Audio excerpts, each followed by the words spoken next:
টনিকটা নিয়ে দাঁড়িয়ে বোতল একটা গড় গড় গড় গড় গড় গড় গড়। যে কোনো একজন ডাক্তারকে জিজ্ঞেস করবেন, ডাক্তার মশাই এভাবে পানি খাওয়া যায়? বুলো নহাস।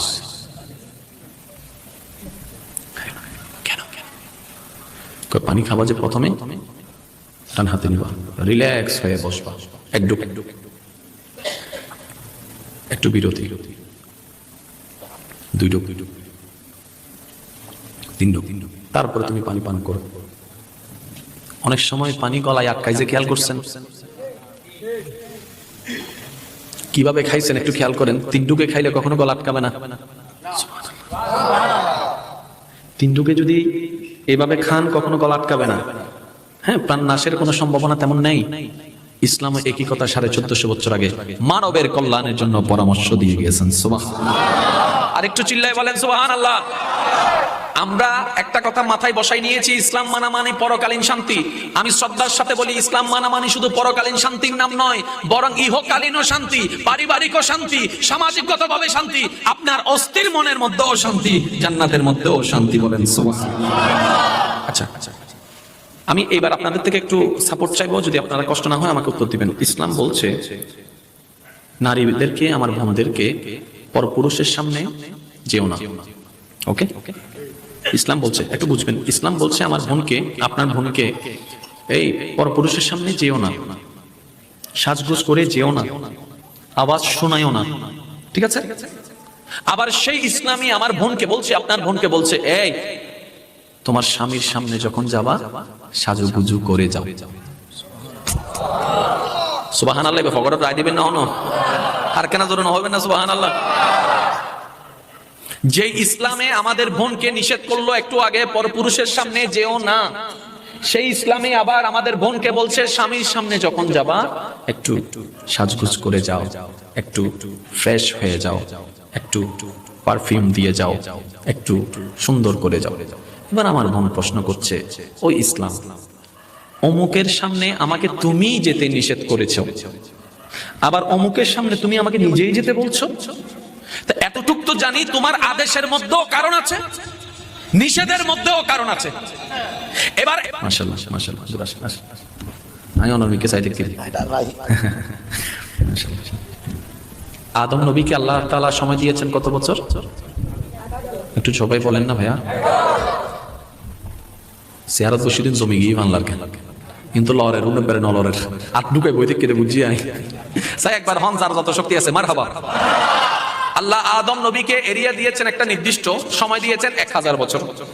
নূহ আলাইহিস সালামকে আল্লাহ এরিয়া দিয়েছেন একটা নির্দিষ্ট সময়, দিয়েছেন অনেক বছর, শত শত বছর।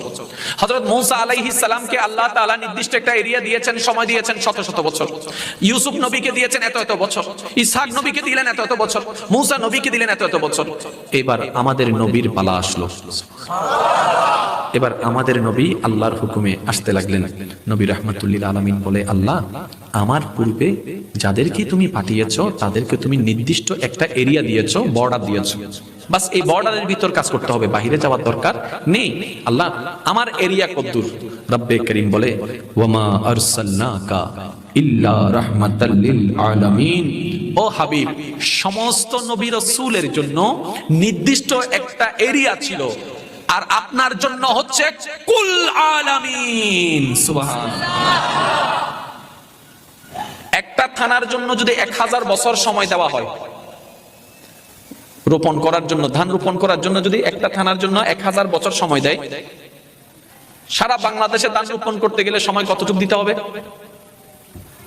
বুঝেন না মনে কথাটা?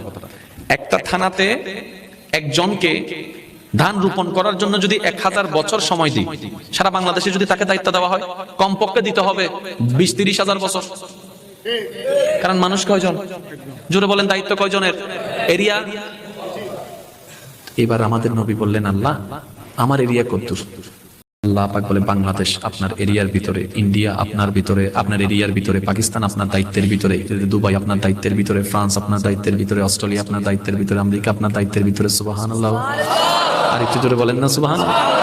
অস্ট্রেলিয়া আপনার দায়িত্বের মধ্যে পড়ে, ইউরোপ আপনার দায়িত্বের মধ্যে পড়ে, আমেরিকা আপনার দায়িত্বের মধ্যে পড়ে, আফ্রিকা আপনার দায়িত্বের মধ্যে পড়ে, ইংল্যান্ড আপনার দায়িত্বের মধ্যে পড়ে, ইংল্যান্ড আপনার দায়িত্বের মধ্যে পড়ে, হংকং আপনার দায়িত্বের মধ্যে পড়ে, আপনার নেপাল আপনার দায়িত্বের মধ্যে পড়ে, বার্মা আপনার দায়িত্বের মধ্যে পড়ে। বাড়তেছে বাড়তেছে বাড়তেছে। নবী বলে আল্লাহ শেষ? বলে যে না, আসমান আপনার দায়িত্বের মধ্যে পড়ে, জমিন আপনার দায়িত্বের মধ্যে পড়ে, সূর্য আপনার দায়িত্বের মধ্যে পড়ে, চন্দ্র আপনার দায়িত্বের মধ্যে পড়ে। সুবহানাল্লাহ, আরো জোরে বলেন না। যেহেতু রাহমাতুল লিল আলামিন, পুরা আলামিন আপনার দায়িত্বে পড়ে। এবারে নবী বলে আল্লাহ, একটা থানার জন্য যেখানে তুমি আদমকে 1000 বছর সুযোগ দিয়েছো, তাহলে আমার যেহেতু দায়িত্ব বেশি, আমাকে সময়ও বেশি দিতে হবে। আল্লাহ তো আমার সময় কত? আল্লাহ পাক বলে আপনার সময় মাত্র 63 বছর। আপনার মনে আমার কথা বুঝতে পারছেন না? একটু দিলটা লাগান না প্লিজ, দিলটা লাগান।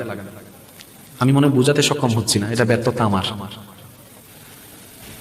এই এরিয়াটা আদম নবীকে দেওয়া হয়েছে যে আপনি এখানে ইসলাম প্রচার করবেন, এখান থেকে বাইরে যাওয়ার দরকার নেই। এখানের ভিতর যারা আছে তাদেরকে দাওয়াত দেন, ওই পারে যারা আছে তারা ইসলাম গ্রহণ করলো কি করলো না সেটা আমি আপনাকে প্রশ্ন করব না। আপনি এই এরিয়ার ভিতরে, সময় 1000 বছর।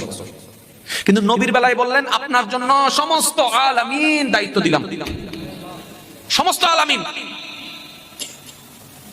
আল্লাহ আমার দায়িত্ব বয়স কত, বছর কত, সময় কত? আল্লাহ পাক বলে মাত্র 63 বছর। এরিয়া বেশি, সময় কম। শুধু কম বললে হবে না, মারাত্মক কম। এবার এই চ্যালেঞ্জ যদি আপনাকে আর আমাকে দিত, আপনি আমি কি বলতাম? আল্লাহ ইনহুন হতানা না আরাবাজুম না। কিন্তু নবী একবারও সেটা বলে নাই। এটার নাম হচ্ছে তাওয়াক্কুল। বিবেক বলে হাউ ক্যান পসিবল। আপনার ঈমান বলতে হবে ইটস পসিবল, যেহেতু আমি পারবো না, আমার রব তো আছে। সুবহানাল্লাহ।